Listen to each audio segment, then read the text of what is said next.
شروع کر دیں جی بسم اللہ الرحمن الرحیم۔ سیرت کا ہم مطالعہ کر رہے تھے، تو فتح مکہ کے بعد جو ہے وہ غزوہ حنین کا تذکرہ آیا اور غزوہ اوتاس کا۔ تو غزوہ حنین اور غزوہ اوتاس کے بعد ایک تیسرا جو انہی سے ملحق غزوہ ہے وہ غزوہ طائف ہے، جس میں طائف شہر کا جو ہے وہ محاصرہ کیا گیا۔ تو طائف کی طرف سفر سے پہلے کے کچھ واقعات ہیں جو سیرت نگاروں نے ذکر کیے ہیں۔ ان میں سے ایک واقعہ جو ہے وہ ذوالکفین کا ہے۔ یہ قبیلہ دوس ایک تھا، معروف قبیلہ تھا۔ حضرت ابو ہریرہ رضی اللہ عنہ بھی اسی قبیلے سے تعلق رکھتے تھے۔ تو ان کا قبیلہ دوس کا ایک سردار تھا، اس کا یہ لقب تھا ذوالکفین۔ نام اس کا عمر بن حمامہ تھا۔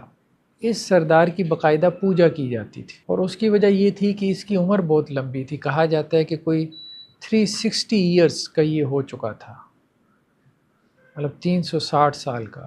اللہ عالم اب اس میں کوئی مبالغہ ہے یا کیا ہے جی ان کا ہاں مطلب 2 پلڑوں والا، ٹھیک ہے۔ تو اس کی جو ہے وہ قبیلہ دوست نے پوجا شروع کر دی تھی۔ تو پھر آپ علیہ السلام نے جو ہے وہ مطلب چونکہ اب یہ اس کی پوجا ہو رہی تھی تو اس کے قتل کا حکم جو ہے وہ صادر کیا۔ تو بعض نے یہ بھی کہا کہ کچھ صحابہ نے آپ سے جو اسی قبیلے سے تعلق رکھتے تھے، جیسے عامر بن طفیل دوسی، انہوں نے آپ علیہ السلام سے اجازت مانگی، تو آپ علیہ السلام نے جو ہے وہ اس کی اجازت دے دی۔ تو پھر ساتھ میں ان کو یہ بھی کہا کہ آپ ایسا کرنا کہ جب آپ اس مہم سے فارغ ہو جائیں تو میں طائف کی طرف جا رہا ہوں، تو وہیں آ کے آپ نے ہمیں مل جانا ہے۔ تو انہوں نے آپ علیہ السلام سے یہ بھی پوچھا کہ جی آپ ہمیں کوئی وصیت بھی کر دیں۔ تو جب بھی کسی مہم پہ صحابہ جاتے تھے تو خاص طور پہ اس کا تذکرہ کرتے تھے، کیونکہ ظاہری بات ہے واپس لوٹنا ہے نہیں لوٹنا۔ تو آپ علیہ السلام نے انہیں یہ وصیت کی کہ سلام کو عام کرو، بھوکے کو کھانا کھلاؤ، اللہ سے ایسے حیا کرو جیسے کسی صاحب مقام اور مرتبہ سے حیا کی جاتی ہے۔ تو یا کوئی صاحب مقام اور مرتبہ جو ہے وہ اپنے گھر والوں سے حیا کرتا ہے، مطلب جو عزت اور مقام والا ہوتا ہے نا، تو وہ نہیں چاہتا کہ اس کی جو عیوب ہیں وہ اس کے گھر والوں پہ ظاہر ہوں۔ تو اس طرح اللہ سے حیا کرو، یہ مراد تھی۔ اور یہ کہ جب تم سے برائی ہو جائے تو نیکی کرو، کیونکہ نیکی جو ہے وہ برائی کو مٹا دیتی۔ تو اللہ کے نبی صلی اللہ علیہ وسلم طائف کے لیے سفر سے نکلے۔ طائف کا علاقہ مطلب سطح سمندر سے کوئی 5600 فٹ کی بلندی پر ہے، مطلب اونچا علاقہ ہے، پہاڑی علاقہ ہے، تو اس لیے ٹھنڈا رہتا تھا۔ مطلب عموماً جو اس کا ٹمپریچر ہوتا تھا کوئی گرمیوں میں بھی 20 کے قریب ہوتا تھا، تو اس سے زیادہ وہاں کا ٹمپریچر نہیں رہا، جیسے ہمارے یہاں ناردرن ایریاز ہیں۔ تو یہ اہل مکہ کا ایک طرح سے آپ کہہ لیں شمالی علاقہ جات شمار ہوتے تھے، اور اس لیے اہل مکہ کے جو سب بڑے بڑے سردار تھے ان کی وہاں پہ پراپرٹیز تھیں، مطلب کھجوروں وغیرہ کے باغات تھے، اور وہ گرمیوں میں وہاں چھٹیاں منانے جایا کرتے تھے، ٹھیک۔ تو موسم اس کا خوشگوار تھا، تو اپنے انگوروں کے باغات کی وجہ سے اور اناروں کی وجہ سے طائف کا علاقہ بہت معروف تھا۔ تو مکہ مکرمہ سے آپ کو تقریباً کوئی 90 کلومیٹر کے فاصلے پر ہے، اور اس وقت اس کی آبادی کوئی 10 لاکھ کے قریب ہے۔ تو جو لیڈر تھا اس غزوہ حنین کے اندر، پھر جنگ اوتاس میں بھی، عوف بن مالک۔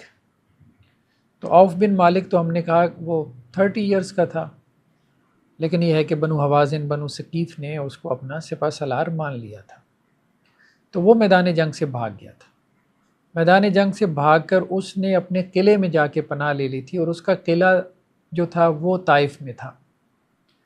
تو اب یہ سارے لوگ جو بچ گئے تھے، ویسے تو بہت سارے جو ہے وہ ان کے جو ریلیٹیوز تھے، کوئی تقریباً 6000 کے قریب تو غلام اور لونڈیاں بنا لیے گئے تھے، کیونکہ وہ اپنے رشتہ داروں کو میدان جنگ میں لے کے آئے تھے۔ جب بھاگے ہیں تو ان کو بیوی بچوں کو پیچھے چھوڑ کے بھاگ نکلے، تو اب وہ غلام اور لونڈیاں بن گئے۔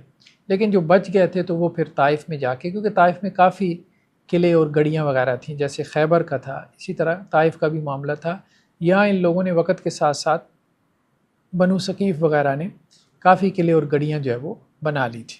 تو اللہ کے نبی صلی اللہ علیہ وسلم نے جیرانہ کے مقام پہ جو ہے جو بھی مال غنیمت تھا وہ بھی کافی زیادہ تھا، کوئی 24-25 ہزار ہم نے کہا تھا کہ اونٹ سے، 40 ہزار کے قریب بھیڑ بکریاں تھیں، تو کوئی 6 ہزار کے قریب غلام لونڈیاں تھیں۔ تو وہ جیرانہ کے مقام پہ آپ نے بدیل بن ورقہ، یہ بھی سرداروں میں سے تھے، تو ان کے حوالے آپ نے کیا، ان کو نگران بنایا کہ میں ابھی اس مال غنیمت کو تقسیم نہیں کر رہا، کیونکہ آپ کا ارادہ یہی تھا کہ اس کو ذرا مؤخر کر دیں کہ مال غنیمت ہمارے پاس بطور امانت پڑا رہے اور طائف والے آ جائیں، آ کے مطلب ان کو کوئی وہ ہو جائے، پشیمانی ہو جائے، اسلام قبول کر لیں تو ہم ان کو یہ سارا لوٹا دیں۔ تو اس لیے آپ علیہ السلام نے اس کو فوری جو ہے نا وہ نہیں کیا، اس کو وہاں مقام جیرانہ پہ رکھا بدیل بن ورقہ کی نگرانی میں، اور خود آپ وہاں سے پھر آگے نکل گئے طائف کی طرف صحابہ کرام کو لے کے۔ تو حضرت خالد بن ولید تھے، یہ 1000 کے قریب گھوڑ سواروں کا دستہ تھا جس کو وہ لیڈ کر رہے تھے۔ تو راستے میں ایک وادی ہے، وادی ایلیا کا تذکرہ ملتا ہے، آپ علیہ السلام نے یہاں سے گزرتے ہوئے ایک مسجد کی تعمیر کی۔ تو کافی سارے مقامات کے بارے میں ہمیں ملتا ہے کہ آپ علیہ السلام وہاں سے گزرے اور آپ نے وہاں مساجد کی تعمیر کی۔ جب آپ نے وہاں دیکھا کہ آبادی ہے تو وہاں ایک مسجد کی بنیاد رکھ دی، مطلب یہ آپ کا ایک عمومی آپ کہہ لیں کہ یہ ایک معمول یا آپ کی سنت تھی، آپ کی یہ پریکٹس تھی۔ تو یہاں ہی وادی ایلیا میں آپ نے ایک قلعہ بھی دیکھا، تو آپ علیہ السلام نے پوچھا بھئی یہ کس کا قلعہ ہے؟ تو آپ کو بتایا گیا کہ مالک بن عوف کا ہے، وہی جو لیڈ کر رہا تھا دشمنوں کے لشکر کو۔ تو اللہ کے رسول نے کہا کیا یہاں ہے؟ تو انہوں نے کہا جی نہیں، وہ تو یہاں نہیں ہے، تو ویران پڑا ہے، وہ تو اب طائف کے جو ہے وہ قلعے میں چھپا بیٹھا ہے۔ تو پھر اللہ کے نبی صلی اللہ علیہ وسلم نے کہا کہ اس کو مسمار کروا، پھر اس کو مسمار کروا دیا گیا۔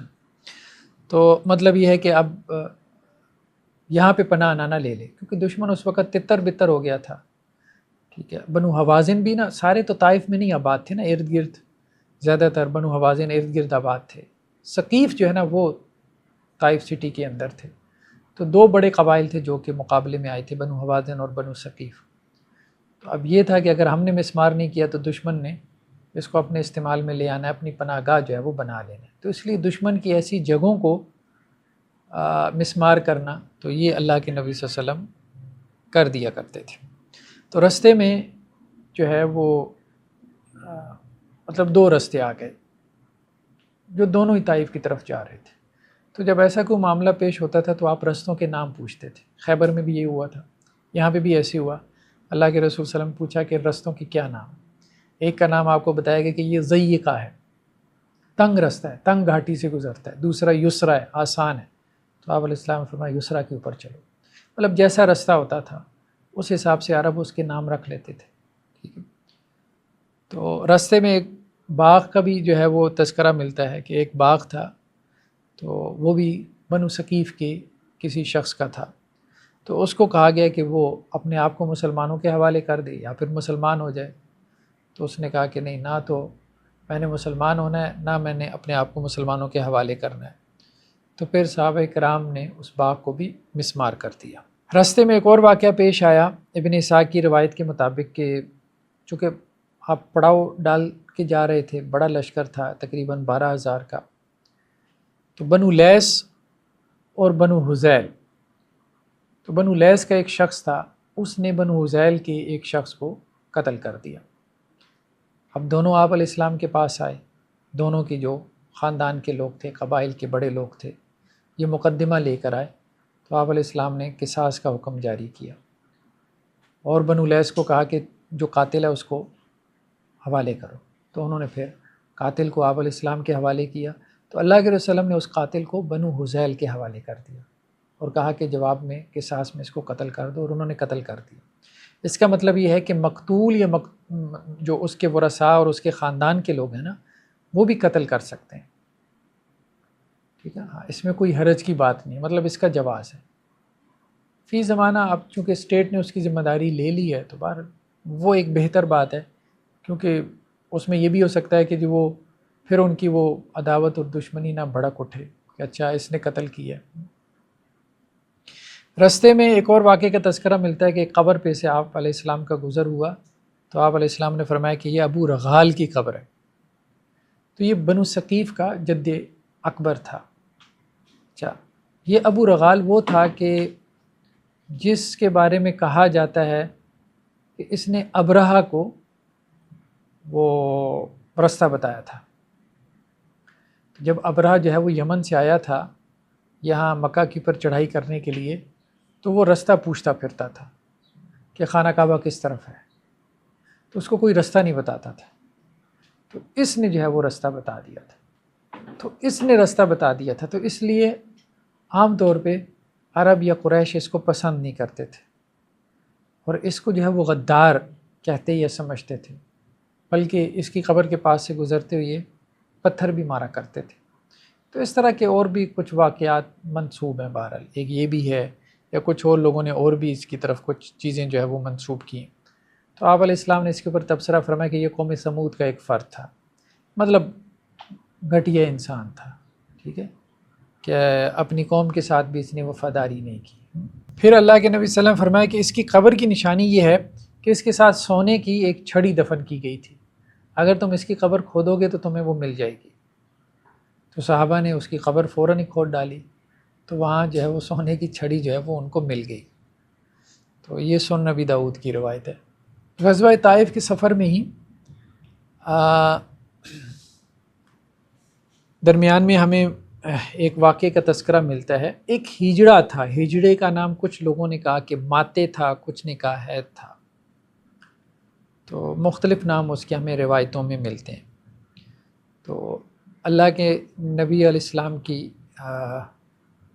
ایک خالہ تھی فاختہ بنت عمر، یہ ان کا غلام تھا، تو یہ بھی مطلب غلاموں کے طور پہ فروخت ہوتے تھے اور لوگ ان سے گھروں میں کام لیتے تھے، تو یہ گھروں میں آتے جاتے رہتے تھے۔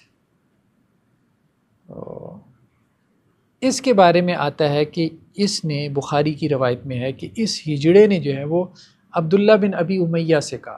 عبداللہ بن ابی امیہ جو ہے یہ حضرت ام سلمہ کے بھائی ہیں، حضرت ام سلمہ جو ہے آپ علیہ السلام کی ازواج میں سے ہیں۔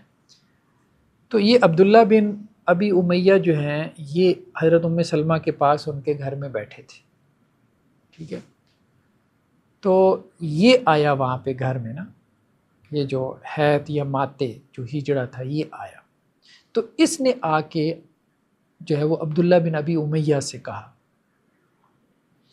کہ کل طائف جو ہے نا اس کی فتح کا دن ہے، یعنی کل اللہ کے نبی صلی اللہ علیہ وسلم طائف میں پہنچ جائیں گے تو وہ فتح ہو جائے گا، تو تم ایسا کرو کہ بادیہ بنت غیلان کو پکڑ لینا۔ یہ طائف کی کوئی خاتون تھی جو بہت کہا جاتا ہے کہ خوبصورت خاتون تھی، تو اب اس نے اس کی تعریف یہ بیان کی کہ جب وہ آتی ہے تو اس کے 4 بل پڑتے ہیں اور جب جاتی ہے تو اس کے 8 بل پڑتے ہیں۔ تو خیر بہرحال یہ چیز جو ہے وہ حضرت ام سلمہ نے بھی سن لی، انہوں نے اللہ کے نبی صلی اللہ علیہ وسلم سے اس کا تذکرہ کیا، بلکہ بعض روایتوں میں یہ بھی آتا ہے کہ اس نے یہ بھی کہا کہ جب وہ سوتی ہے تو مرد کی خواہش کرتی ہے، تو وہ گویا کہ جو ہجڑا تھا وہ اپنی طرف سے عبداللہ بن ابی امیہ جو تھے ان کو کہہ رہا تھا کہ جی اللہ کے نبی صلی اللہ علیہ وسلم سے خصوصی سفارش کر کے تم اس کو بطور لونڈی حاصل کر لینا، مطلب کام کی عورت ہے، اس قسم کی باتیں وہ کر رہا تھا۔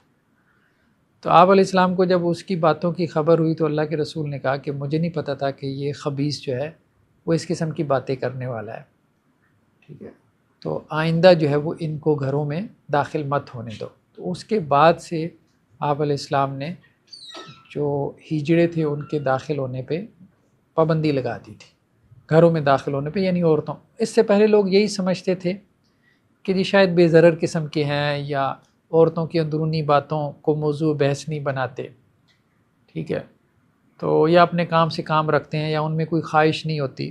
چلیں ہو سکتا ہے کہ وہ خود اس قابل نہ ہوں، لیکن یہ ہے کہ وہ اس قسم کی فوش باتیں کر کے دوسروں کو بے حیائی کی طرف جو ہے وہ راغب کر سکتے ہیں، اس لیے آپ علیہ السلام نے روایتوں میں آتا ہے کہ ان کی جو ہے وہ پابندی لگا دی۔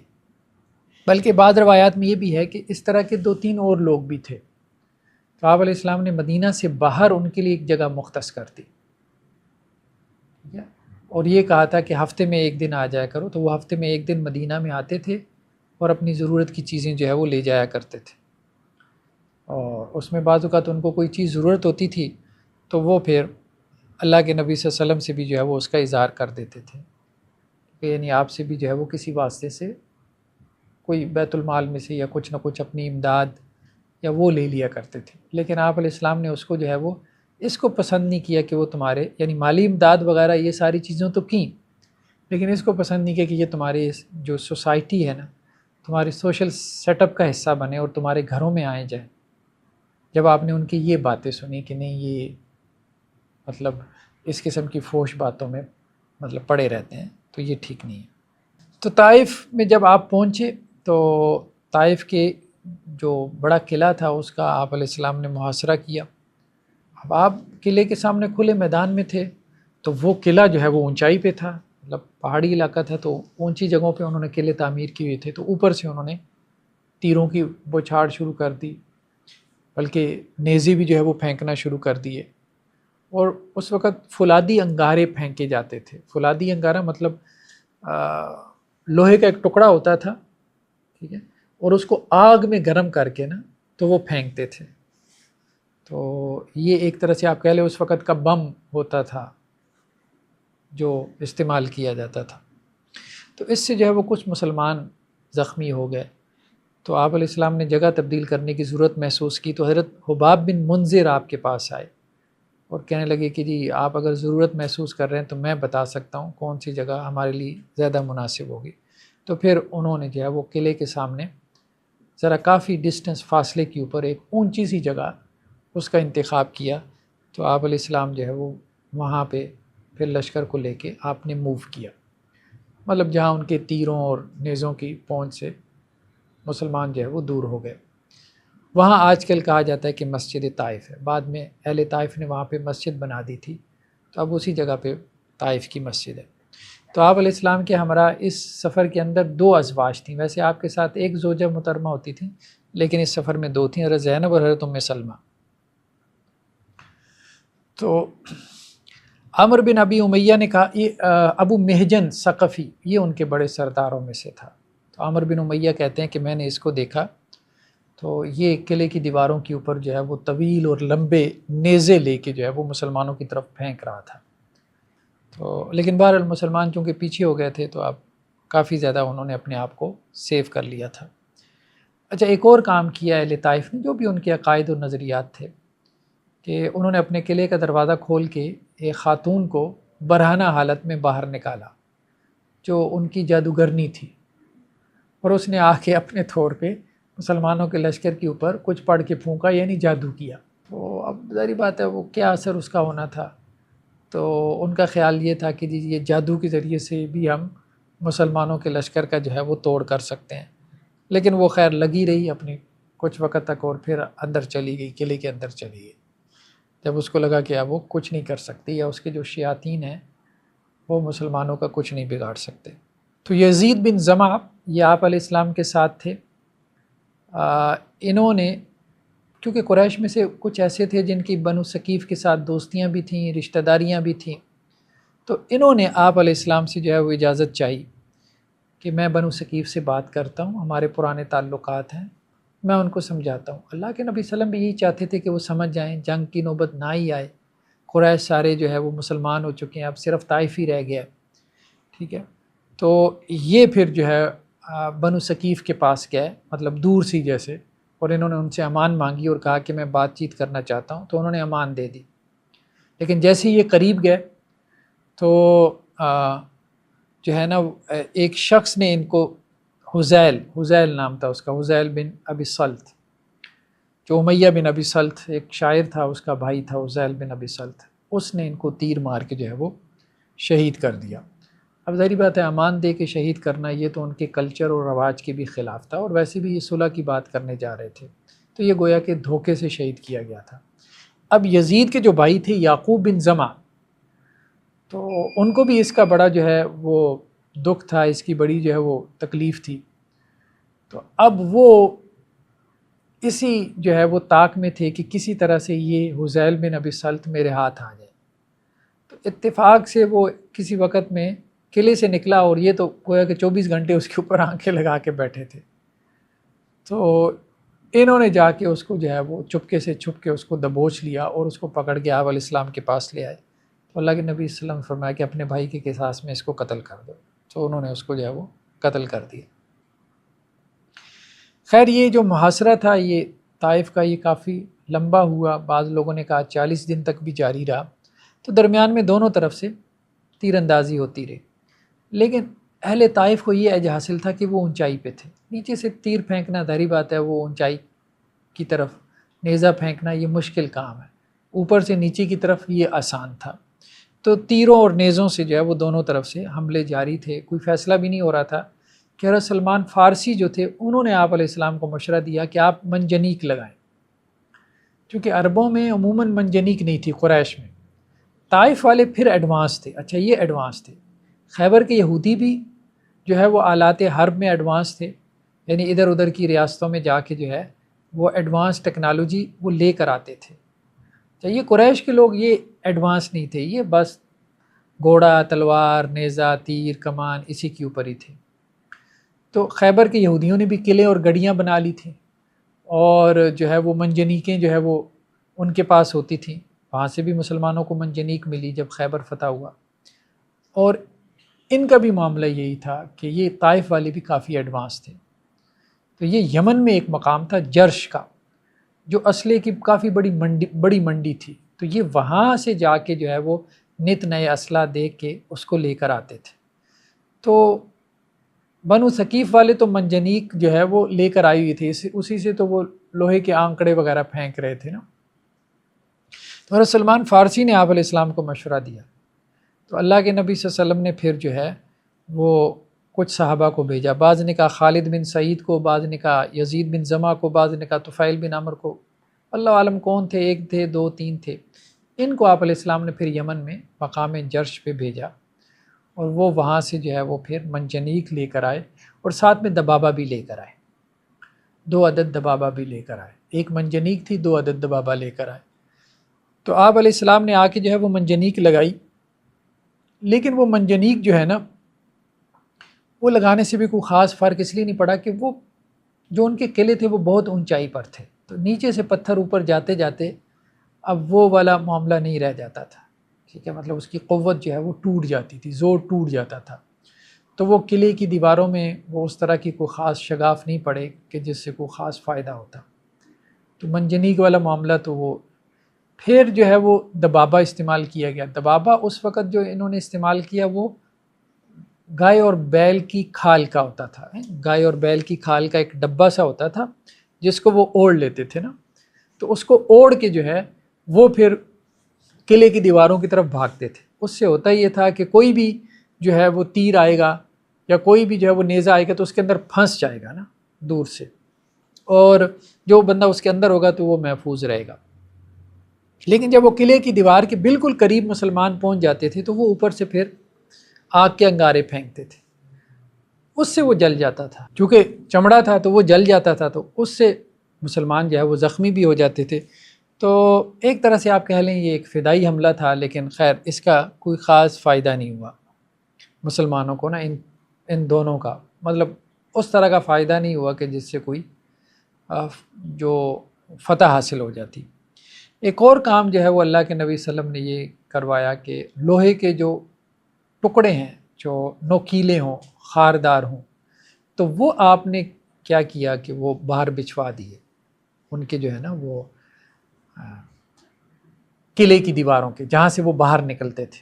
یعنی ضرورت کے لیے کبھی رات کے اوقات میں باہر نکلنا پڑ جاتا تھا تو وہ آپ نے بچھوا دیے کہ بھائی اب اندر ہی رہو، باہر نہ نکلو. یہ آپ سمجھ لیں ایک طرح کی اس وقت کی بارودی سرنگیں تھیں. تو اب ان کے لیے باہر نکلنا مشکل ہو گیا تھا. اب وہ اندر ہی محصور تھے، باہر سے کوئی چیز جو ہے وہ نہیں لا سکتے تھے. تو خیر اللہ کے نبی صلی اللہ علیہ وسلم نے اب صحابہ کرام سے بھی مشورہ کیا کہ اب ہم کیا کریں، محاصرہ بھی طویل ہو رہا ہے، نیزہ اور جو ہے وہ تیر بھی استعمال ہو گیا، منجنیق دبابہ بھی استعمال ہو گئی، تو اب ہم مزید کیا کر سکتے ہیں. تو ایک مشورہ یہ سامنے آیا کہ ان کے لیے قیمتی چیزیں ان کے باغات ہیں، اور ان کے انگوروں کے باغات تھے. تو آپ ایسا کریں کہ ان کے باغات جو ہے وہ جلانا شروع کر دیں۔ تو لومڑی جو ہے وہ اپنے بل میں گھس گئی ہے، اب بل سے اس کو نکالنے کا اس کے علاوہ کوئی طریقہ نہیں ہے، ورنہ تو آپ محاصرہ کیے رکھیں گے۔ تو اللہ کے نبی صلی اللہ علیہ وسلم نے پھر کہا کہ آپ ایسا کرو کہ جو تو ان کا پھلدار درخت ہے نا، اس کو مت جلاؤ، اس کو مت کاٹو، ہاں جو ان کا درخت پھل نہیں دے رہا تو اس کو کاٹنا شروع کر دو، تاکہ ان کو ایک میسج جائے۔ تو مسلمانوں کی ڈیوٹیاں لگا دی گئیں کہ 2 3 4 درخت آپ نے کاٹنے۔ تو اللہ کے نبی صلی اللہ علیہ وسلم نے ان کے وہ درخت جو پھل نہیں دے رہے تھے یا ابھی ان پہ پھل نہیں آیا تھا تو ان کے کاٹنے کا حکم دے دیا۔ اب انہوں نے جب دیکھا کہ ہمارے انگوروں کے باغات جو ہے وہ اجڑ رہے ہیں تو اس پہ وہ پریشان ہو گئے۔ تو اب ایسا بھی ہوتا تھا، مکالمہ بھی ہوتا تھا قریب میں آ کے، تو حضرت عمر جو ہے وہ قلعے کے قریب گئے تو ان کے جو سردار تھا سفیان بن عبداللہ ثقفی، حضرت عمر نے کہا دیکھو بات یہ ہے، لڑائی کرنی ہے تو لڑائی کرو، نہیں کرنی نا تو جس طرح سے تم بیٹھے ہو نا، تمہارا رزق کم از کم ہم اجاڑ کے چلے جائیں گے، تمہیں فقیر بنا کے چلے جائیں گے، تو یہ تمہارا جو دہائیوں کی محنت ہے یہ ساری ضائع ہو جائے گی۔ اس نے بھی جواب میں حضرت عمر سے کہا کہ بات یہ ہے کہ مسئلہ کوئی نہیں ہے، باغات ہی اجاڑو گے نا ہمارے، طائف کی مٹی اور پانی تو نہیں ساتھ لے کے جا سکتے، مٹی بھی یہاں کی ہے پانی بھی یہاں کا ہے، ہم دوبارہ محنت کر لیں گے۔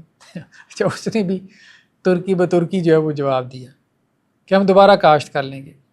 لیکن بہرحال اب سارے لوگ تو اتنے حوصلے والے نہیں تھے نا، تو سردار میں تو چلیں اس نے یہ سوچ لیا، عام آدمی جب اپنے باغات کو دیکھ رہا تھا تو اسے لگ رہا تھا کہ اب یہ دوبارہ اس طرح سے آباد نہیں ہوگا۔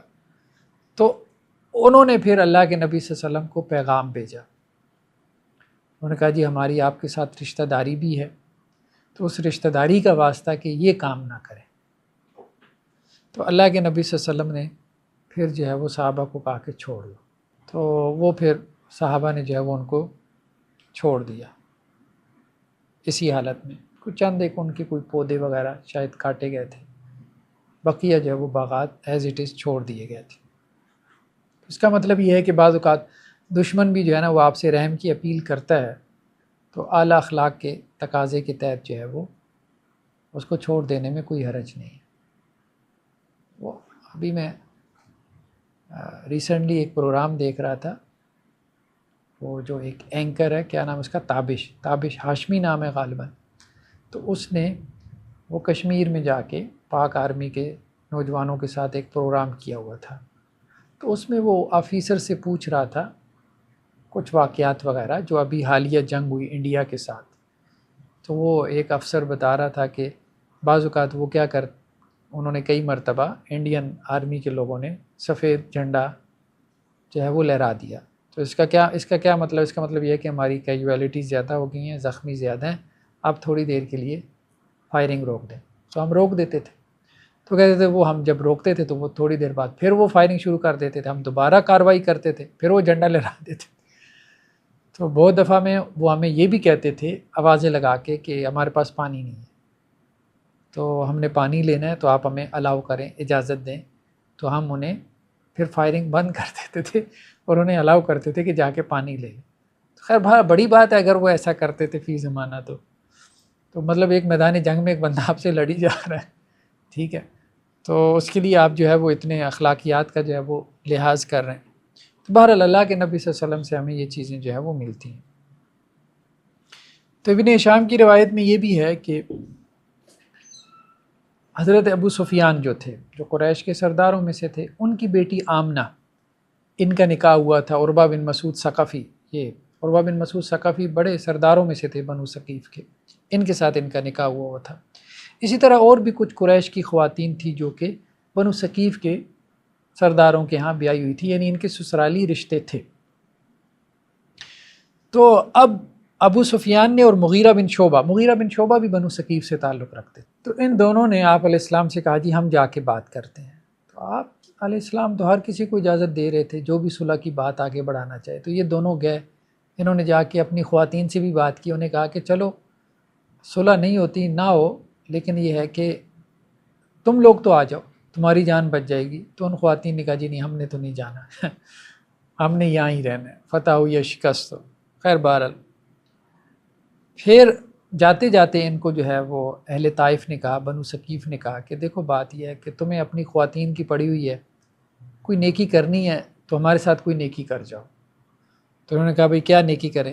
کہا بھئی نبی کریم صلی اللہ علیہ وسلم کو پیغام دو کہ ہمارے ساتھ ان کی رشتہ داری ہے، بس ایک کام کریں، ہمارے باغات کو کچھ نہیں کہنا۔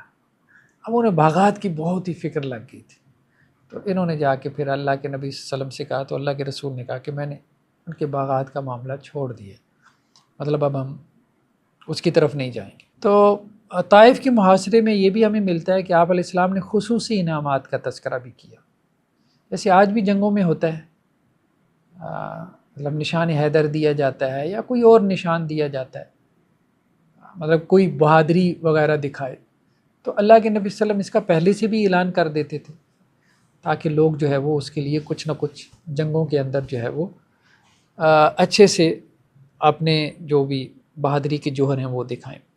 تو ایک روایت میں ہے کہ آپ علیہ السلام نے فرمایا جس نے اللہ کی راہ میں تیر چلایا تو اس کے لیے ایک درجہ ہوگا۔ تو عمر بن ابسہ کہتے ہیں کہ میں نے اس دن پھر گن کے 16 تیر چلائے، مطلب یہی ہے کہ میں گن رہا تھا کہ میرے جنت میں 16 درجات تو طے ہو گئے۔ ایک اور روایت میں ہے کہ آپ علیہ السلام نے فرمایا کہ جو تیر چلائے گا اس کو ایک غلام آزاد کرنے کا ثواب ملے گا۔ ایک اور روایت میں ہے کہ آپ علیہ السلام نے فرمایا کہ جو اللہ کی راہ میں بوڑھا ہو گیا تو قیامت کے دن اس کے بالوں کی جو سفیدی ہے وہ اس کے لیے روشنی بن جائے گی، نور بن جائے گی۔ جب وہ پل صراط یا جہنم کے اوپر سے گزرے گا نا، وہ اندھیرا ہوگا تو یہ چیز بھی اس کے لیے روشنی بن، مطلب یہ بڑی بات ہے۔ دین اسلام میں بالوں کا سفید ہو جانا یہ بہت بڑی بات ہے، بہت بڑی بات ہے، یعنی فی زمانہ تو پتہ ہی نہیں چلتا، انسان صبح مومن ہوتا ہے، شام کو اس کو شکوک و شبہات جو ہے وہ گھیرے میں لیے ہوتے ہیں۔ ایک اور روایت میں کہ جس نے کسی مسلمان مرد یا عورت کو آزاد کیا تو اس کی ہر ہڈی کو جہنم سے آزاد کیا جائے گا، یعنی ایسی ہے جیسے اس نے اپنا وجود جو ہے وہ جہنم سے آزاد کروا لی۔ تو انعامات کا اللہ کے نبی صلی اللہ علیہ وسلم تھا۔ پھر اللہ کے رسول نے ایک اور اعلان کروایا کہ اہل قلعہ میں جو غلام ہیں اگر وہ بھاگ کے ہمارے پاس آ جائے تو ہم ان کو آزاد کر دیں گے۔ تو اب غلاموں کی تو مطلب چاندی لگ گئی، وہ تو پہلی غلامی میں ہوتے ہیں، ٹھیک ہے، تو انہیں تو یہ تھا کہ جی ہم آزاد ہو جائیں گے۔ تو پھر وہ غلام وہاں سے نکلنا شروع ہوئے، 23 غلام وہاں سے نکل کے مسلمانوں سے آ ملے۔ انہی میں سے ایک یہ ابو بکرہ بھی تھے، یہ معروف صحابی ہے ابو بکرہ، سے روایتیں بھی ہمیں ملتی ہیں۔ بکرہ جو ہے وہ چرخی کو کہتے ہیں، چرخی نہیں ہوتی رسی جس کے اوپر گھومتی ہے، تو یہ اس چرخی کے ذریعے سے جو ہے وہ نکلے تھے، قلعے سے نیچے اترے تھے، تو اس لیے ان کا نام ابو بکرہ پڑ گیا۔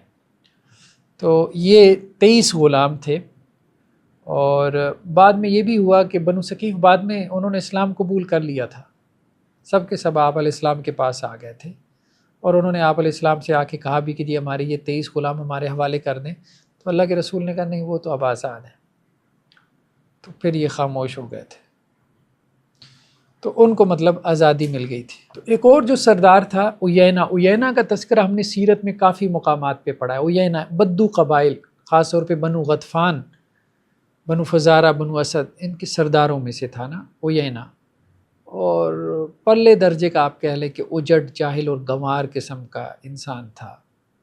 اس کو بہت سارے لوگوں نے احمق عیینہ بھی لکھا ہے۔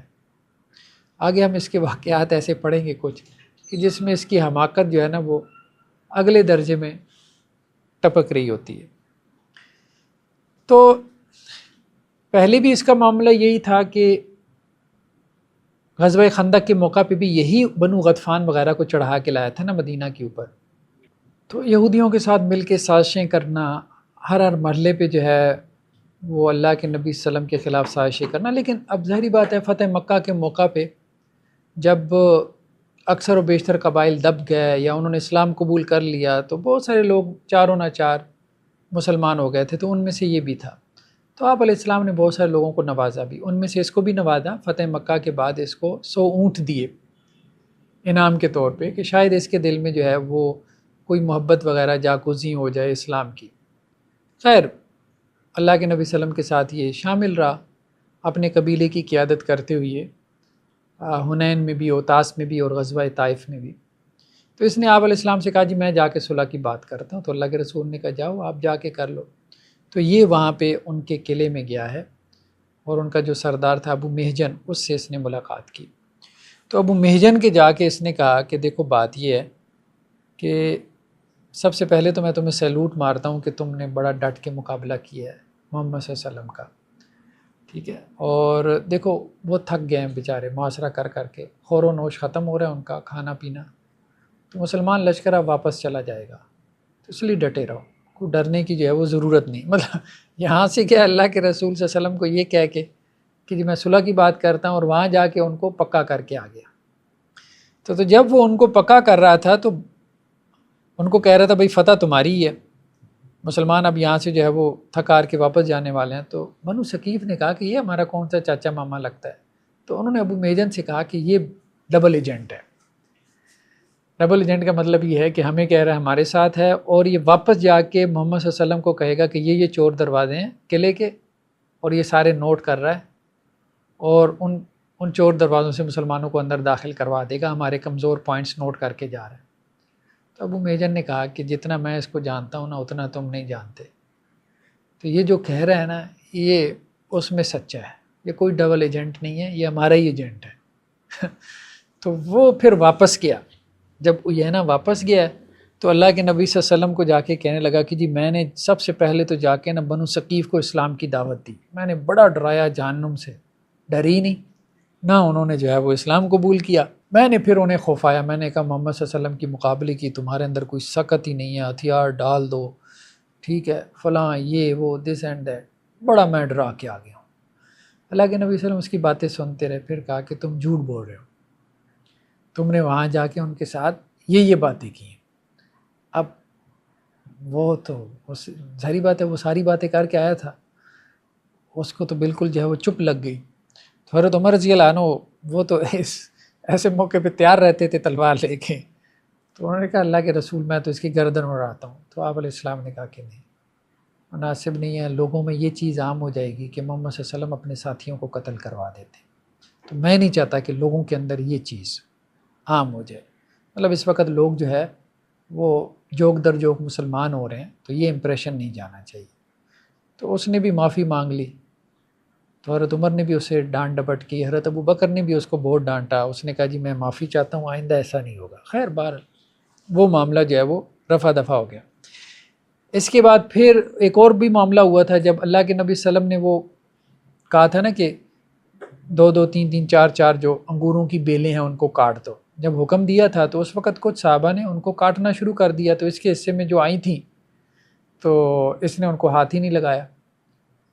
جب ہاتھ نہیں لگایا تو اس کو کہا گیا تو یہ کہنے لگا کہ جی جو تو یہ کاٹ رہے ہیں وہ تو جہنم میں جا رہے ہیں نا. تو اللہ کے نبی صلی اللہ علیہ وسلم کو جب یہ بات پہنچی تو آپ علیہ السلام اس سے بہت ناراض ہوئے. تو خیر بہرحال اس نے اس پہ بھی معذرت کی. تو اس قسم کی اس کی حرکات چلتی رہتی تھیں. اچھا یہ اللہ کے نبی صلی اللہ علیہ وسلم کی دنیا سے جانے کے بعد پھر مرتد بھی ہو گیا تھا. ایک ارتداد کی تحریک چلی تھی نا حضرت ابو بکر کے زمانے میں، بڑی تعداد میں قبائل مرتد ہو گئے تھے. تو یہ بھی مرتد ہو گیا تھا. طلحہ بن خویلد جو ہے وہ اس کا اسسٹنٹ تھا، بلکہ یہ اس کو لیڈ کر رہا تھا. تو وہ جو نبوت کا جو ہے وہ دعوے دار. بعد میں یہ حضرت ابو بکر نے جب مہمات وغیرہ بھیجیں مرتدین سے قتال کے لیے تو یہ پکڑا گیا، اور پکڑ کے اس کو لایا گیا مدینہ کے اندر. اب لوگوں نے اس کو لان تان کیا کہ تو سمجھتا ہی نہیں ہے، اللہ کے نبی صلی اللہ علیہ وسلم تیرے ساتھ اتنا کیا تو راہ راست پہ آ جائے، مرتد ہو کے پکڑا ہوا آ گیا. تو اب اس کو کافی لان تان پڑی. تو کہنے لگا میں تو مرتد نہیں ہوں. مرتد تو وہ ہوتا ہے جس کے دل میں اسلام گھر کر گیا ہو.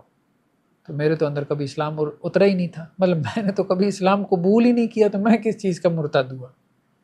بات کو اس طرف لے گیا نا. اب اس کے بعد اس کا کیا معاملہ ہوا، بعض نے کہا کہ جی اس نے معافی مانگی تو حضرت ابو بکر نے اس کو پھر معاف کر دیا. تو بعض نے یہ کہا کہ نہیں اس کو قتل کر دیا گیا تھا بغاوت کے جرم میں. واللہ عالم. اب دونوں طرح کی جو ہے وہ روایتیں ہمیں ملتی ہیں. خیر لیکن یہ ہے کہ یہ کردار بھی کافی جو ہے وہ ایکٹیو رہا، عبداللہ بن ابی کی طرح جو ہے مسلمانوں کو جو ہے وہ نقصان پہنچانے میں. تو اللہ کے نبی صلی اللہ علیہ وسلم نے جب محاصرہ جو ہے وہ طویل ہو گیا تو مختلف ماہرین سے، جو جنگ کے ماہرین تھے، مشورہ کرنا شروع کیا. ان میں سے ایک نوفل جو تھے، آپ علیہ السلام نے ان سے بھی مشورہ کیا. تو نوفل بن اماویہ ان کا نام تھا. تو انہوں نے یہی کہا کہ اللہ کے نبی صلی اللہ علیہ وسلم معاملہ یہ ہے ایک جملے میں کہ لومڑی اپنے بٹ کے اندر سوراخ میں گھس گئی ہے، آپ اس کے انتظار میں بیٹھے رہیں گے تو کبھی نہ کبھی باہر نکل آئے گی، اگر آپ اس کو چھوڑ کے چلے جائیں گے تو آپ کا کچھ بگاڑ نہیں سکتی، نقصان کوئی نہیں ہے، مطلب آپ محاصرہ اٹھا لیں تو آپ کو کوئی نقصان نہیں ہے، لمبا کر لیں ہو سکتا ہے کبھی نہ کبھی قابو آ جائے گی۔ تو اب محاصرہ چونکہ لمبا ہو بھی رہا تھا تو آپ علیہ السلام نے مناسب پھر نہیں سمجھا کہ محاصرہ جو ہے وہ لمبا کیا جائے، تو اللہ کے نبی صلی اللہ علیہ وسلم نے بعض روایتوں میں 40 دن، بعض میں اس سے کم بھی ہے، تو اللہ کے رسول نے کہا کہ نہیں اب ہم جو ہے نا وہ واپس چلتے ہیں۔ ایک اور واقعہ یہ بھی ملتا ہے، خولہ بنت حکیم یہ آپ علیہ السلام کے پاس آئیں، تو اب وہ جو خواتین تھیں نا دو چار جو بنو ثقیف میں سے، آپ کہہ لیں ماڈل ٹائپس، جیسے آج کل یہاں ماڈلز ہوتی ہیں، تو وہ مطلب کافی معروف تھی خواتین ہیں، تو وہ مردوں میں تو وہ باتیں چل رہی تھیں ان کو لونڈی بنانے کے حوالے سے، جیسے ہمارے ہاں لوگ ہنسی مزاح میں کر رہے ہوتے ہیں انڈیا کی جنگ میں فلاں کو فلاں میں لونڈی کے طور پہ مل جائے گی، تو وہ تو مردوں میں تو یہ باتیں چل رہی تھی، تو خواتین میں یہ باتیں چل رہی تھی کہ اس کے زیورات اور اس کے لباس بڑے خوبصورت ہیں، تو وہ ہم لے لیں گی۔ کچھ خواتین بھی جنگ میں شامل ہوتی تھیں، زخمیوں کی مرہم پٹی کرتی تھیں، زخمیوں کو جو ہے وہ ایک جگہ سے دوسری جگہ منتقل کرتی تھیں، پانی پلاتی تھیں ان کو، نرسنگ کا ڈپارٹمنٹ خواتین کے پاس ہوتا تھا۔ تو حضرت خولہ جو تھی یہ آپ علیہ السلام کے پاس آئیں، خولہ بنت حکیم جو ہے، تو ان کو کہیں سے پتہ چلا کہ اس کے زیورات، اس کی جیولری بڑی خوبصورت ہے، تو یہ آپ علیہ السلام کے پاس آئیں، کہنے لیں جی ایک میرے ساتھ کمٹمنٹ کریں کہ اس کی جیولری آپ مجھے دیں گے، مطلب مال غنیمت میں جب وہ آئے گی تو آپ نے مجھے دینی ہے۔ تو آپ علیہ السلام نے فرمایا دیکھو بات یہ خولہ کہ ابھی تک تو اللہ کی طرف سے حکم ہی نہیں آیا کہ ہم نے طائف کو فتح کرنا ہے، مطلب اللہ تعالیٰ نے ہمیں حکم نہیں دیا، ہم اپنے طور پہ جو ہے وہ جنگ کر رہے ہیں، اللہ کی طرف سے حکم آ گیا تو اس کا مطلب یہ ہے کہ ہم نے محاصرہ نہیں اٹھانا، پھر تو ان کو فتح کر کے جانا ہے۔ اگر اللہ کی طرف سے حکم نہیں ہے تو اب فیصلہ ہمارا ہے، اجتہادی ہے نا، جب چاہیں ہم چلے جائیں، اور مجھے لگ رہا ہے کہ ہمیں اب واپس چلے جانا چاہیے کیونکہ اللہ نے کہا نہیں ہے کہ یہاں ٹھہرے رہو۔ تو وہ حضرت عمر رضی اللہ عنہ کے پاس پہنچ گئی، کہنے لگی کہ جی اللہ کے رسول تو واپس جا رہے ہیں، تو حضرت عمر رضی اللہ عنہ کو پتہ چلا تو وہ آپ علیہ السلام کے پاس آئے، تو اللہ کے رسول نے کہا ہاں میرا ارادہ یہ ہے کہ واپس ہم چلے جائیں، تو حضرت عمر نے کہا میں لوگوں کو بتا دوں، تو اللہ کے رسول نے کہا بتا دیں، تو حضرت عمر نے باہر جا کے لوگوں کو بتایا، لوگوں نے کہا جی اب یہ کیا مطلب 40 دن ہم نے یہاں گزار دی تو اب ہم واپس جائیں گے، اس طرح سے تو فائدہ ہی نہیں ہوگا ہمارا، یہ سارا تو جد و جہد ایفرٹ ساری ضائع چلی جائے گی، تو لوگوں میں بے چینی پھیل گئی نا۔ تو حضرت ابو بکر کے پاس گئے، تو حضرت ابو بکر نے کہا بھائی اللہ کے رسول کا فیصلہ بہترین ہوتا ہے، تو وہ حضرت عمر کے پاس چلے گئے کہ جی آپ اللہ کے نبی صلی اللہ علیہ وسلم سے بات کریں، تو انہوں نے کہا جی مجھے تو صلح حدیبیہ والا یاد ہے تو مجھے تو وہ نہیں بھولتا کہ میں جذباتی ہو گیا تھا، مجھے سمجھ ہی نہیں آ رہی تھی، لیکن آج میں سمجھتا ہوں کہ آپ علیہ السلام کا جو فیصلہ تھا وہ حکمت پر مبنی تھا، اور میں جذبات کا اظہار کر رہا تھا اور مجھے اس وقت کی سمجھ نہیں تھی، تو اس لیے میں وہ دہرانا نہیں چاہتا، تو وہ بھی سائڈ پر ہو گئے۔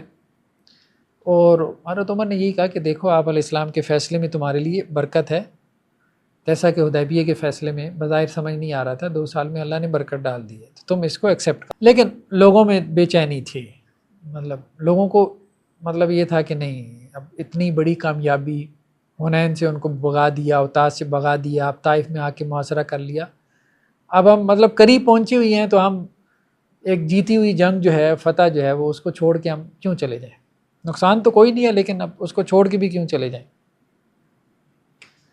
تو جب آپ علیہ السلام کو یہ خبریں ملی تو اللہ کے رسول نے کہا بھائی ٹھیک ہے ہم واپس نہیں جا رہے، کل ہم نے حملہ کرنا ہے اور پورا زور لگا کے حملہ کرنا ہے۔ تو اللہ کے نبی صلی اللہ علیہ وسلم بھی لوگوں کی نفسیات کو سمجھتے تھے، تو آپ علیہ السلام نے کہا بھی کل صبح تیاری کر لو، تو اب مسلمانوں نے تیاری کر لی، اب مسلمان نیچے تھے، پوزیشن ہی ایسی تھی، وہ اوپر بیٹھے تھے، تو مسلمان کیا کر سکتے، تیر پھینکے تیر پہنچے نہیں، نیزہ پھینکے وہ پہنچے نہیں، منجنیق فائدہ نہیں دے رہی، دبابہ بھی ناکام ہو گیا، اب کیا کریں، مزید آگے بڑھ کے انہوں نے حملے کرنا شروع کر دیے، لیکن انہوں نے اوپر سے تیروں کی نیزوں کی بارش کر دی، فولادی جو ہے وہ آگ کے انگارے برسانا شروع کر دیے، اس سے کئی مسلمان زخمی ہو گئے۔ صبح سے شام تک مسلمان لگے رہے لیکن تھک ہار گئے۔ جب تھک ہار گئے شام کو واپس آئے تو اللہ کے رسول نے کہا کل ہم واپس جائیں گے۔ اب لوگ بڑے خوش ہو گئے سارے۔ اللہ کے رسول نے کہا یہی بات میں نے کل کہی تھی تو لوگوں میں بے چینی پھیل گئی، آج کہی ہے تو آج سارے خوش ہیں کہ نہیں آپ جانا ہی چاہیے۔ مطلب وہ پہلے انتظار میں تھے کہ کوئی ایسا آرڈر آ جائے۔ تو یہ معاملہ ہوا۔ پھر اللہ کے نبی صلی اللہ علیہ وسلم سے کہا گیا کہ آپ اہل طائف کے لیے بد دعا کر کے جائیں، تو آپ علیہ السلام نے فرمایا نہیں، بلکہ کہا کہ اللہ تعالیٰ بنو ثقیف کو ہدایت دے اور ان کو میرے پاس مدینہ لیا، اور پھر وہ مدینہ آ بھی گئے تھے۔ آپ علیہ السلام مکہ سے مدینہ چلے گئے تھے، بعد میں انہوں نے مدینہ آ کے اسلام قبول کیا، بنو ثقیف نے، اہل طائف نے۔ تو وہ 9 ہجری میں، یہ 8 ہجری کا واقعہ ہے اس کے اواخر کا، تو 9 ہجری میں وہ پھر مدینہ آئے تھے۔ تو خیر بہرحال اللہ کے نبی صلی اللہ علیہ وسلم کا جہاں خیمہ لگا ہوا تھا تو وہاں ہی پھر مسجد طائف کی بنیاد رکھی گئی۔ بلکہ جب لوگوں نے وہاں مسجد تعمیر کی نا تو پرانی مسجد کے بارے میں مطلب سیرت نگاروں نے لکھا ہے یہ واقعہ، اور بعید بھی نہیں ہے کہ وہاں ایک ستون تھا، غالباً جس جگہ پہ اللہ کے نبی صلی اللہ علیہ وسلم کا جو ہے وہ قیام تھا وہاں پہ ستون تھا۔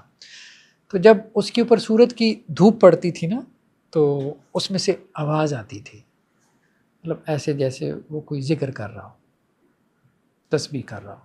اب تو خیر وہ مسجد نہیں بن گئی۔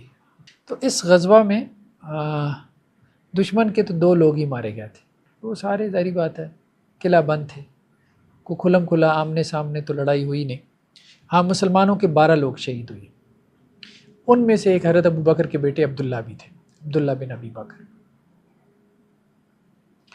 تو ان کو جو ہے وہ ابو محجن ثقفی جو ان کا سردار تھا اس نے تیر مارا تھا وہاں قلعے سے، اور وہ تیر جو ہے وہ ان کے لگا تھا، ان کے جسم میں پیوست ہو گیا تھا، اسی سے ان کی شہادت ہوئی۔ پھر حضرت ابو بکر نے وہ تیر نکال کے رکھ لیا تھا اپنے پاس۔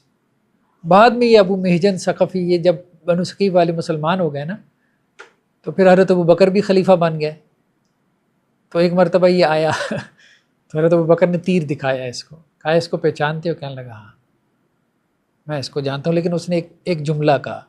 اب اسے یہ تھا کہ حضرت ابو بکر کو اپنے بیٹے جو ہے نا وہ ابھی تک یاد ہے کہ میں نے یہ زیادتی کی ہوئی ہے۔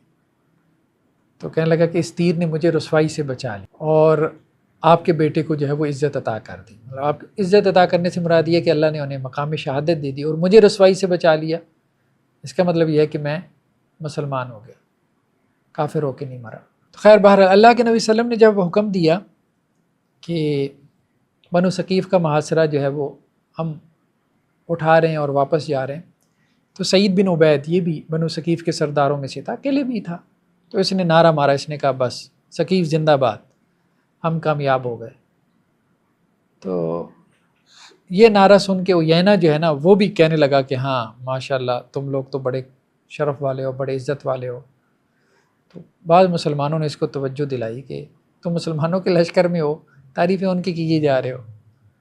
تو خیر یہ کہنے لگا کہ نہیں دیکھو بات یہ، میں تو سیدھی سی بات ہے کوئی لڑنے ورنے نہیں آیا تھا، مجھے تو یہ تھا کہ طائف کی عورتیں خوبصورت ہیں تو کوئی خوبصورت لونڈی مجھے مل جائے گی، تو میں تو اس مقصد سے آیا تھا بس، اور اس لونڈی سے اللہ تعالیٰ مجھے کوئی ذہین فتین اور خوبصورت اولاد جو ہے وہ عطا کرے گا، کیونکہ طائف کے لوگ بڑے ذہین ہیں۔ ایک صاحب کا نام ملتا ہے، یہ سنن ابی داؤد کی روایت میں، صخر، یہ بھی جو ہے وہ جنگجو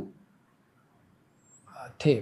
تو اللہ کے نبی صلی اللہ علیہ وسلم کے بارے میں جب ان کو معلوم ہوا کہ آپ نے طائف کا محاصرہ کیا ہے تو یہ اپنے کچھ گھوڑ سواروں کو لے کے جو ہے وہ نکلے، شہ سواروں کو لے کے نکلے آپ علیہ السلام کی مدد کے لیے۔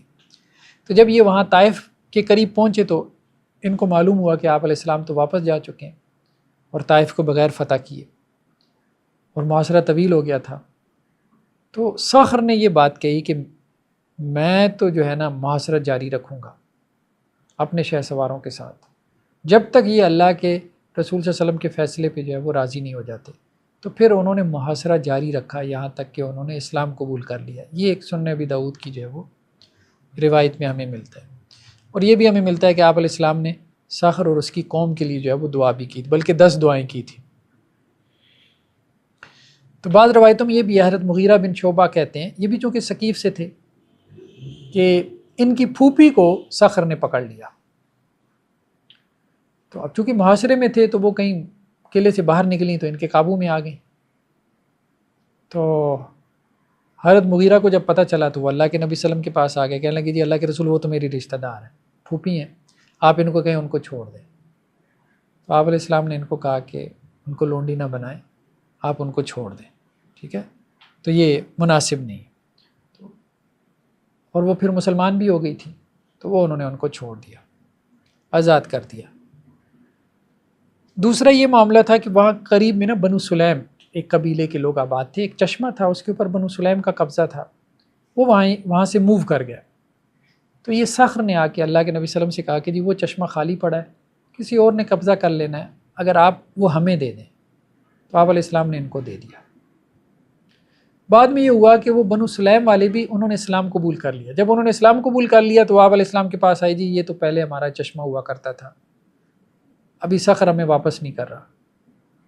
تو آپ علیہ السلام نے پھر انہیں کہا کہ جی دیکھو یہ انہوں نے اسلام قبول کر لیا تو چلو ان کا چشمہ بھی واپس کر دو. تو وہ راوی یہ کہتا ہے کہ میں نے دیکھا کہ اللہ کے نبی صلی اللہ علیہ وسلم جو ہے نا وہ حیا کی وجہ سے مطلب آپ کا چہرہ سرخ ہو رہا تھا کہ پہلے اس سے وہ لونڈی واپس کروائی, پھر اس سے چشمہ بھی واپس کروایا, اور وہ بیچارہ ہمارے لیے لڑ رہا ہے. لیکن خیر انہوں نے لونڈی بھی واپس کر دی اور وہ چشمہ بھی واپس کر دیا. جیرانہ کے مقام پہ جو ہے وہ واپس آ کے اللہ کے نبی صلی اللہ علیہ وسلم نے جو ہے وہ مال غنیمت اس کو تقسیم کیا تھا.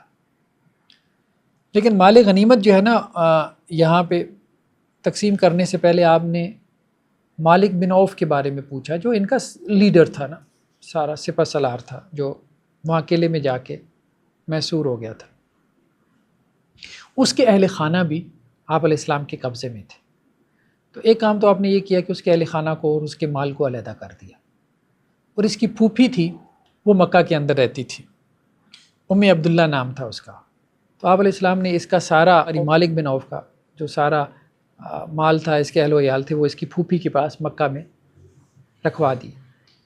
اور ساتھ میں کچھ لوگوں کو مالک بن عوف کے پاس بھیجا اور کہا کہ اللہ کے رسول کہہ رہے ہیں کہ اگر ایمان لے آؤ, اپنے گھر والے بھی واپس لے جاؤ, اپنا مال اسباب بھی لے جاؤ, اور ساتھ میں ہم بھی تمہیں بہت کچھ دے کے بھیجیں گے.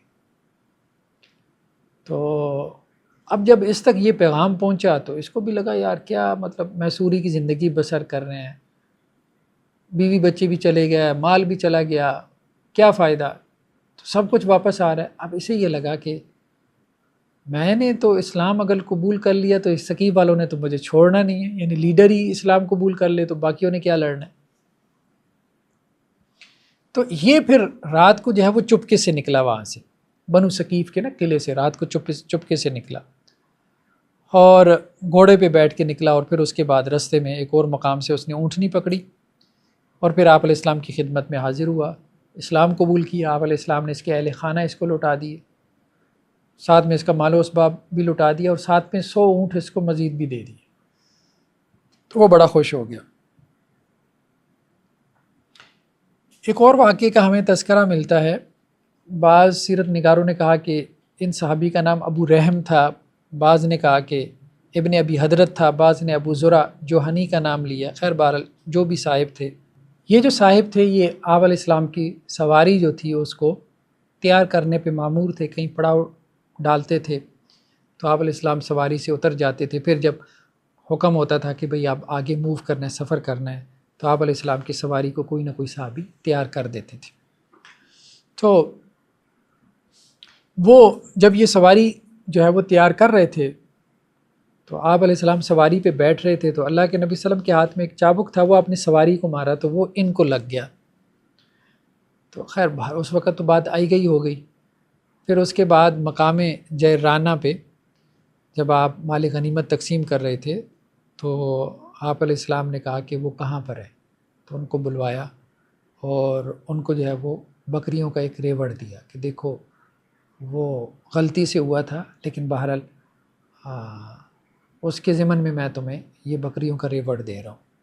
تو وہ کہتے ہیں میں نے وہ بکریاں گنی تو وہ 120 کے قریب بکریاں تھیں.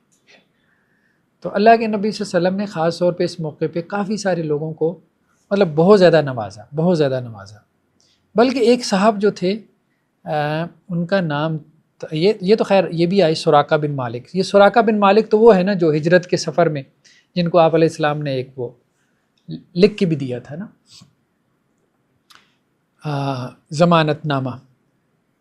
تو یہ کہتے ہیں جب اللہ کے نبی صلی اللہ علیہ وسلم طائف سے واپس آ رہے تھے تو ان کا قبیلہ بھی قریب میں آباد تھا. تو یہ کہتے ہیں میں ملنے کے لیے چلا گیا, مجھے پتہ چلا جیرانہ کے مقام پر ہے, تو میں اب جو ہے وہ لوگوں میں جاؤں اور میں کہوں کہ جی میں تو پرانا جانتا ہوں, تو سارے مجھے انصار پیچھے دھکیلے, کون ہے تم, کہاں سے آ گیا تو یہ کہتے ہیں پھر خیر بہرحال کسی نہ کسی طرح میں دھکیلتا قریب پہنچ گیا, اور میں نے اللہ کے نبی صلی اللہ علیہ وسلم کو آواز لگائی کہ جی میں وہ سراقہ ہوں اور یہ میرے پاس وہ آپ کا لکھا ہوا وہ چمڑے کا ضمانت نامہ ہے. تو اللہ کے نبی صلی اللہ علیہ وسلم نے پھر قریب بلوا لیا. تو خیر پھر ان کو بھی اللہ کے نبی صلی اللہ علیہ وسلم نے مطلب نوازا. پھر یہ کہتے ہیں میں نے آپ علیہ السلام سے سوال بھی کیا کہ جی میرے اونٹ ہیں, ان کے لیے میں ڈیزرٹ میں جیسے تالاب بناتا ہوں, حوض بناتا ہوں تاکہ وہ وہاں سے پانی پی لیں, تو میرے اونٹوں کے علاوہ دوسرے بھی اونٹ پانی پی لیتے ہیں, اس کا مجھے ثواب ملے گا؟ تو اللہ کے رسول نے کہا ہاں, ہر تر جگر میں ثواب ہے, یعنی کوئی بھی جاندار تیرے کھانے پینے کی چیز سے استفادہ کرے گا تو تجھے اس کا اجر اور ریوارڈ ملے گا. تو رستے میں ہی جو ہے یہاں مقام جیرانہ کی طرف جب آپ سفر کر رہے تھے تو ایک شخص آپ کی خدمت میں حاضر ہوا اور کہنے لگا کہ جی میں آپ کے لیے ہدیہ لے کر آیا ہوں. اس کے پاس بھیڑ بکریاں تھیں, بڑا ریوڑ تھا, وہ آپ علیہ السلام کو دینا چاہ رہا تھا کہ جی یہ میری طرف سے تحفہ قبول کریں. تو آپ علیہ السلام نے کہا مسلمان ہو؟ کہنے لگا نہیں میں مشرک ہوں. اللہ کے رسول نے کہا نہیں ہم مشرکین کا تحفہ قبول نہیں کرتے. تو کہنے لگا چلے پھر میں مسلمان ہو جاتا ہوں تو میں مسلمان ہوں, مطلب آپ میرا تحفہ قبول کریں. اس کا اصل مقصد یہ تھا کہ اگر آپ اس سے قبول کرتے ہیں تو میں مسلمان ہو جاتا ہوں. تو وہ جو ہے وہ بنو اسلم قبیلے سے تھا, تو حضرت بریدہ جو تھے وہ بھی بریدہ اسلمی وہ بھی اسی کے قبیلے سے تھے. تو آپ علیہ السلام نے ان سے پوچھا کہ یہ تمہارے قبیلے کا ہے, کیسا آدمی ہے؟ انہوں نے کہا کہ جی بڑا اچھا آدمی ہے, شریف النفس انسان ہے, تو آپ اس کا تحفہ قبول کر لیں. تو اللہ کے نبی صلی اللہ علیہ وسلم نے اس سے پوچھا کہ تم تو فلاں علاقے سے ہو تو اس وادی میں کیوں آئے ہو؟ تو کہنے لگے جی یہ وادی نخلا بڑی سرسبز و شاداب ہے, تو میں تو بس بکریاں چراتے چراتے ادھر نکل آیا, تو واپس اپنے علاقے میں چلا جاؤں گا. آپ کا معلوم ہوا تو میں نے سوچا کہ اچھا موقع ہے, آپ کو کوئی تحفہ دیتا جاؤں. تو اللہ کے نبی صلی اللہ علیہ وسلم نے کہا اچھا ایسا ہے کہ آپ جو ہے نا وہ اونٹنی کے اوپر سوار تھے, جا رہے تھے نا, تو وہ آپ کے ساتھ ساتھ چل رہا تھا. یہ بات چیت اس طرح سے ہو رہی تھی. تو اللہ کے نبی صلی اللہ علیہ وسلم نے کہا کہ ایسا ہے کہ آگے ہم نے جیرانہ کے مقام پہ پڑاؤ ڈالنا ہے, تو آپ وہاں پہنچ کے مجھ سے ملو نا, پھر تمہارے تحفے کے بارے میں بات کرتے ہیں. کہنے لگے جی پھر میں بکریاں ساتھ ہی لے کے آ رہا ہوں. اللہ کے رسول نے کہا نہیں, مطلب یہاں تمہاری بکریاں بھیڑ بکریاں چر رہی ہیں, تو جس کی ذمہ داری میں اس کی ذمہ داری میں دو, یہ بھیڑ بکریاں یہاں ہی رہنے دو, تم وہاں آ جاؤ اور مجھ سے ذرا ملاقات کرو.